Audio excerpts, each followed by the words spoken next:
বাসায় করো। এরপর আসো আরেকটা ইম্পর্টেন্ট ম্যাথ। আর চিনির মূল্য 25% বৃদ্ধি পেলে কত হারে চিনি খাওয়া কমালে ব্যয় বৃদ্ধি পাবে? এই ম্যাথটা অনেকবার অনেক জায়গায় আসছে, ঠিক আছে?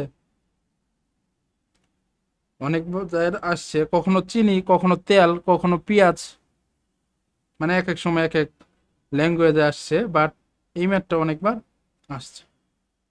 সো একটু আগেও ঠিক সেম টাইপের একটা ম্যাথ করছি। সো তোমরা কি বলতে পারবা? জি ভাই করে দেন, অনেক আগে ভাইয়া, করছি যে নিয়মটা ভুলে গেছি। হুম, আচ্ছা, দেখো। কোম্পানির যে আয় বৃদ্ধি ওইটার কথা বলছেন? হ্যাঁ হ্যাঁ, ওই একটু যে আগে বেতন স্টাফ বাড়াইছিল না, বাড়াইছে ওইটার মতোই, 25%। Just same. মানে সেম ম্যাথ বিভিন্ন ভাষায় বিভিন্ন সময় আসে। তো এটা যে তোমার এখানে চিনির কথা বলা আছে, তো পরীক্ষার সময় এখানে লাউ দেয়া থাকতে পারে। সো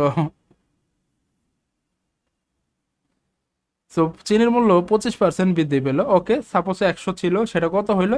125। সো কত কমাইতে হবে? 25 টাকা কমাইতে হবে, আগের জায়গায় আসতে হলে কত থেকে কমাতে হবে? 125 থেকে। যত শর্ত করা বের করতে বলছে 100 দিয়ে গুণ। তো কাটাকাটি করো, 5 25 100, 5 দিয়ে 100কে ভাগ দিলে 20। সো অ্যান্সার হবে কত? 20%। বুঝতে পারছো? হুম। জি স্যার। দেখো মানে জি এটা ভাইয়া। সবার কিন্তু বুঝতে হবে, এই ম্যাথটা এমন আছে চলে আসতে পারে, কারণ এটা খুবই ইম্পর্টেন্ট একটা ম্যাথ। সবাই ক্লিয়ার? Yes sir. ভাইয়া যত থেকে কমাবো সেটা সবসময় নিচে থাকবে, তাই না? হ্যাঁ। আচ্ছা ঠিক আছে।